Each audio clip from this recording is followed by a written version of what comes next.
So this is the 2016 cash flow statement question. It's question number 6 and it's 100 marks. So the following information has been extracted from the books of Carter Limited. It gives us a small profit and loss extract and it gives us the balance sheet. And I've marked there on the balance sheet that the 31st of the 12th 2014 is the start of the year. So if you want to think of it as the start of the year, and then the 31st of the 12th 2015 is the end of the year. And then we're asked to reconcile the operating profit to net cash inflow and outflow from operating activities. Then you have to do the cash flow statement using the 6 headings, and then finally you're going to finish off by reconciling the net cash flow to movement in net debt. And that last part there is only worth 5 marks, but I think that's the one that everybody gets stuck on. Okay, so we'll start off by doing the first part, reconciliation of operating profit to net cash inflow from operating activities. You start off with the operating profit of €140,000, and that is coming from the question. It is this figure here, 140, the very first figure in the profit and loss account. Okay, the €140,000 there. That's what you're starting off with. The next thing you have to do is you have to add in any non-cash items. So the non-cash item in this question is depreciation. So you need to find the depreciation charge for the year and add it back in, because you're trying to figure out how much of that profit was actually from cash. And if there was depreciation charge, we know that that's actually not money. It's what's called a non-cash item. You don't actually spend money on depreciation, so it needs to be added back in to undo it, so that we can find out how much profit is actually cash. Okay, so to find the depreciation charge, you're looking at the depreciation from the start of the year was 88, and by the end of the year it was 100. Okay, so it's gone up, and it's gone up by €12,000. So basically at the start of the year we had accumulated depreciation of 88,000, and by the end of the year we had 100, which means it's gone up by €12,000. Okay, so you are adding back in that €12,000, and you'll see it in here, add depreciation, €12,000, and you're getting 6 marks for that. You're then checking to see what the story is with your stock. Okay, so you're going over to your balance sheet for this again. You are checking to see our stock at the start of the year was worth 66,000, and by the end of the year we had stock worth 70,000, which means that obviously we've spent more money. So that's gone up by 66 to 70 is €4,000. Okay, so we have spent €4,000 more on stock. Okay, so if you're buying stock, that's you are spending money, so that's money flowing out of the business. So that is why we are saying increase in stock, and make sure you're writing increase in stock. Don't write an arrow, so you need to write increase in stock, €4,000, and because we're spending that money on stock, it's money going out, so that's why I have a minus there of €4,000. Okay, so you're trying to find out what's going in, what makes money flow into the business, or what makes money flow out. Okay, so let's have a look at the debtors. Okay, so debtors is next. We are looking at the €46,000 was owed to us at the start of the year. So at the start of the year, we were owed 46,000, and now at the end of the year, we're owed 38,000. So that has gone down, hasn't it? It's gone down from 46,000 to €38,000. So that means that we used to be owed 46, and now we're only owed 38. And the reason for that is that must mean that people paid us money. People that owed us money paid it to us. So is that going to be money in or money out? It's money into the business. People are paying us. It's a cash inflow. So you're going to, oh sugar, hold on, did I delete that line? You are going to end up adding that in. So you see your €8,000 is adding in. It's a decrease in the debtors, and you're adding €8,000 in. Okay, so then you're going to check and see by creditors. Your creditors figure was 40,000 at the start of the year. You'll see it here, 40,000, and by the end of the year it's 45,000. So that means it's going up. So this might be a bit harder to get your head around, but if you think of it, creditor is someone that we owe money to. So if it's going down, that means we've paid them. and that would be a cash outflow. So if it's going up, it means we haven't paid them yet, so we're holding more money belong to them, so that's why you're adding it in.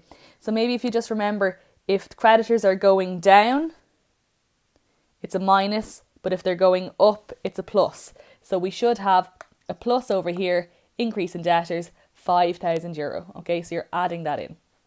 So you have now your 140,000 plus your 12,000 minus your 4,000 plus 8 plus another 5 leaves you with a net cash inflow from operating activities as €161,000. Okay, and I think a lot of you are okay with that part of the question. Next, then, you actually have to do your cash flow statement, and in the question you are told your headings. So you're given your headings down here. Prepare the cash flow statement of Carter Limited for the year ended 31st of 12, 2015 using the following headings. And you have 6 headings in there. Remember, we're using the first 5 headings, then we've got a little subheading, we'll call it, and then we're finishing off with our last heading, financing. So let's go over and see what that looks like in terms of an answer. So we're starting off with operating activities, and you're literally bringing down that line, the last line in your reconciliation down. Okay, so you're saying net cash inflow from operating activities €161,000. You're getting 4 marks for doing that. Can we also make sure the heading is correctly written on top of your cash flow statement as well? Second heading then, return on investment and servicing of finance. Here you're looking for your interest figure. So you're going back over to your profit and loss and see what is the interest figure. We have an interest figure here of €12,000. Okay, if you are paying interest, that is money out. So we have a minus of 12,000 here. I'll just highlight that there. So we've got minus, it's money going out. Next heading is taxation. We've got tax paid or taxation paid. Check and see how much you have paid. Now be careful with this one. This is the one where we need to be careful, because over here we have tax due at the start of the year. We have tax due 38. Then we have more tax up here. We've got 28. I don't know if you can see that. I'll drop that down. This 28 up here. This 28, and then we still have 28 owed here. So you need to do a little working. Maybe you don't even have to write it down, but just make sure that you're checking to see how much you have paid. So we do this by, I'll just do this over here. Well, I can't remember the figures. 38 and 28. 38, 28, 28. So you had at the first of the first, you owed €38,000. Okay, then in the profit and loss, you owed another €28,000. So 38 and 28 added together is 8 and 8 is 16, 3, 5, 6, €66,000. Okay, so that's how much in total that you owed. Okay, and then you go back over and you say, well, at the end of the year I still am actually owing this 28, so that means I still have to pay that. So of the total of 36 that I owe, I still owe €28,000 owed the 31st of the 12th, which must mean that I have paid, the amount that I've actually paid is €38,000. Okay, so you've paid €38,000, and that is the figure that's going here into your cash flow statement. So your tax that you've actually paid, you're not putting in the amount that you still owe, you're putting in the amount that you actually paid, which is your €38,000, and it's tax, so you're paying tax, so it's going to be a minus figure. And then you're checking, your next heading is capital expenditure and financial investment. And just a reminder there, you're getting 2 marks for each of those headings, and you're given them in the question. So make sure you're writing them in correctly. Full wording, don't abbreviate anything. So capital expenditure and financial investment, you're checking to see, did your fixed assets increase? Did you buy any fixed assets? So let's have a look. Go up to your fixed assets. We had land and buildings worth €700,000 at the start of the year, and by the end of the year we had land and buildings worth €850,000, which means that we spent money on land and buildings, and that is €150,000. If we're buying land and buildings, that's going to be a flow of money out of the business, so therefore that is why we have a minus of €150,000 going in there. Okay. We also then have the next heading, the fifth heading, equity dividends paid. You're checking and you're popping in the dividends that you've paid. That's coming from your profit and loss up here. Draw dividends paid €42,000, and that is going into your cash flow statement, 42,000 in here. You're getting 8 marks for that, guys. Next then is your subheading. So you need to make sure you have this subheading in here. Net cash inflow before liquid resources and financing. You need to have that in there. That is not given to you in the question, but you need to make sure you're writing it, and you need to write liquid resources as well. Don't just write net cash inflow before financing. Net cash inflow before liquid resources and financing. Okay, there's really strict rules with these, so make sure you've got those headings correct. So at this moment we have a minus of €81,000, and we're yet to do our financing section. Okay, so in here in financing is the last heading, and it's given to us in the question. You need to check on 3 things: share capital, premium, and debentures. This is all your finance by section. So looking first, what happened with your share capital? Did it go up? You check and see, well, at the start of the year we had, hold on, did I turn this back blue? At the start of the year we had share capital of 460,000, and now we've share capital of 500,000. So yes, we have issued more shares. So if we're selling shares, people are buying the shares from us. So they're getting some control of the business and we are getting money off them. So it has increased here by €40,000. So we had shares of 460, and it's now gone up to 500,000. So it's increased by €40,000. That is going to be money flowing into the business. And again, you can see there a plus of 40,000. It's money flowing in. Share premium then is the next thing we're going to look at. We had nothing, 0, and it's gone up to 10. So that means that's obviously an increase of €10,000. So that is money flowing into the business. So that is going to be added on over in your cash flow statement. And just a reminder of what share premium actually is. It is when, just say you're selling a share for €1. The value of it is actually €1, but someone gives you €1.50 for it. That means there is share premium there. So the €1 will go into the share capital account, and the 50 cent then the 50 cent part of the 150 will go into the share premium. Okay, so it's when people pay more than what the shares are actually valued at. And the last thing there, and this is the one that you need to be careful of, because debentures can go up or they can go down, right? So we need to check and see what's happening in this question in terms of the debentures. So at the start of the year, we had debentures. We owed money to the bank of €150,000. We had a loan of €150,000. By the end of the year, we had a loan of €180,000. So we obviously got a loan of €30,000. So that has gone up by €30,000. And when your loan goes up, that means that there's money coming into the business, right? So when you get a loan off the bank, you are getting money off the bank. Okay, they're giving you money. So if we owed 150 at the start of the year here, and by the end of the year we owe 180, that means that we got a loan in. So that's why we're adding over here. It's money flowing into the business. 30,000 has been added in. You need to be careful of that. In some of these questions, the loan will be going up. Sometimes it'll be going down. If that was going down, if it was 150, what did I just do? If it was 150 here, and then by the end of the year, just say it was 100, that would mean that the amount of money we owe has gone down. So that would mean that we paid money on the loan, and that would be a minus. So when it's going down, it's a minus, and when it's going up, it's a plus. If you need to remember that, okay?